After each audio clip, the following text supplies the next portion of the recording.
US-Africa relations after Trump's Nigerian threat, a turning point is the question. Could this be a turning point?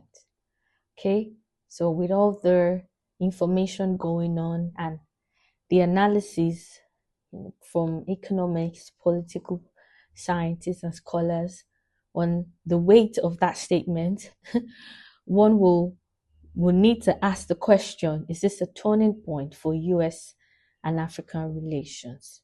Okay. When Donald Trump said he might invade Nigeria to stop the killing of Christians, the world definitely paused. But beyond the shock, his words raise a bigger question. Are we witnessing a new turning point in US-Africa relations? Is Washington returning to old interventionist habits or simply losing its diplomatic touch? These are the questions we're going to be unpacking on today's episode. So hi, I am Dr. Dide Adewale and welcome to my channel where we explore how economics and international relations shape our world. So we're going to look at how Trump's statement towards Nigeria fits into a broader pattern of US and African relations. We're going to be looking at this issue politically, economically, and strategically.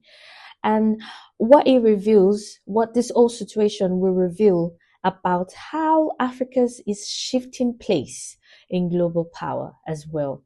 All right. So with this immediate fallout, what do you think?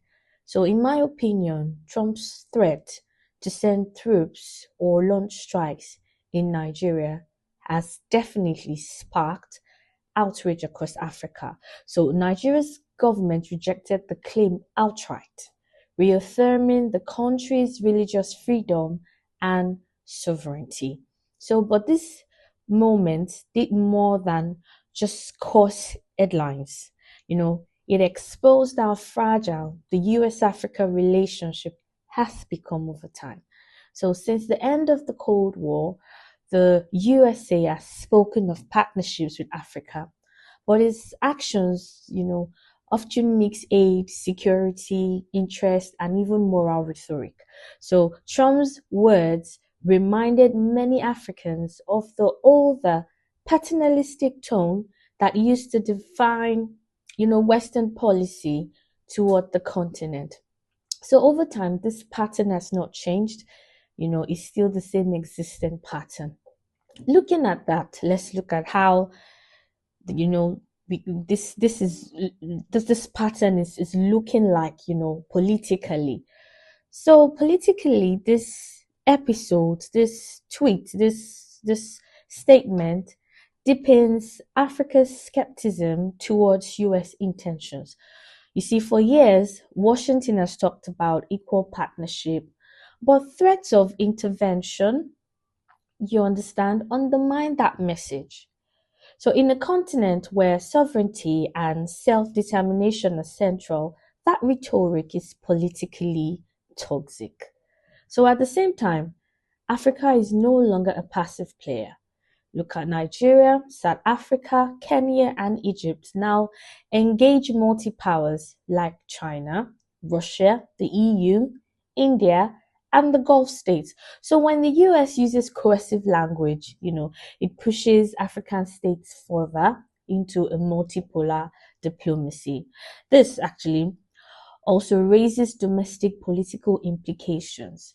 So Africa's leaders gain political capital by standing up to Western pressure. So in Nigeria, for example, rejecting Trump's threat plays well domestically and regionally.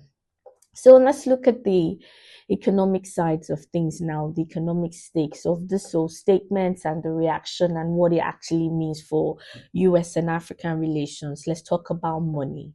So US and Africa trade peaked in 2008 at over $140 billion, but has fallen sharply since then.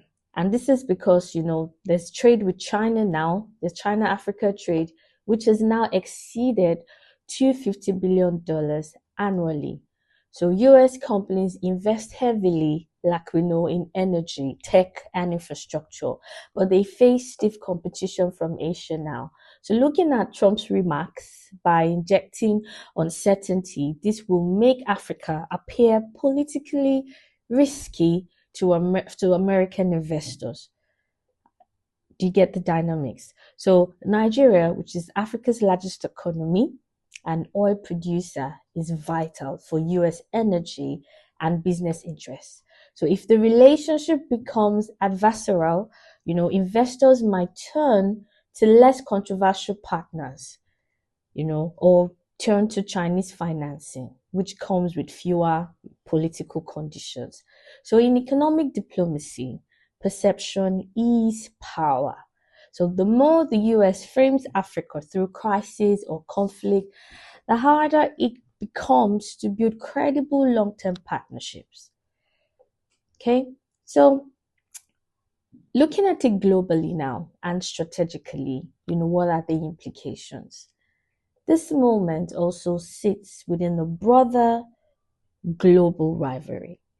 As the US competes with China and Russia for influence in Africa, diplomacy should be its strongest card. But you see, Trump's comments framed around religion and military threats could erode the US soft power as well, and the very influence that actually distinguished the US from every other authoritarian competitors. So if Washington alienates its partners, others are ready to fill the gap. It's a competition. So Russia is offering security deals, China is financing infrastructure, and BRICS is expanding. So every misstep from Washington accelerates this realignment. So what does this mean for the future? We might be witnessing a turning point, not just in US-Nigerian relations, but in Africa's global posture. The continent is asserting itself, demanding respect, investments, and partnership rather than lectures or threats. So the US can still play a vital role, but only if it updates, do you understand, its approach, which will be becoming less paternalistic and actually be more of a mutual benefit with less rhetoric than actually more results. So this will definitely work that way. So to sum this up, Trump's threat to Nigeria is more than a headline. It's a mirror. It's a mirror. It's a mirror of reflection. So it reflects how US policy toward Africa oscillates between interest and indifference, power and partnership. And for Africa, it's a reminder that in a multipolar world, there are always alternatives. Always take the best disposition for yourself in any situation, economically, politically, culturally. So I really hope the leaders and the key stakeholders, in Nigeria, in Africa, are actually watching, because you can actually make something out of this or be sidelined. I hope you enjoyed this session. Let me know what you think. Send me your questions. Let's have a chat. Send me your opinions. You can comment, subscribe to the channel, like and share. Till I see you again next time. Bye.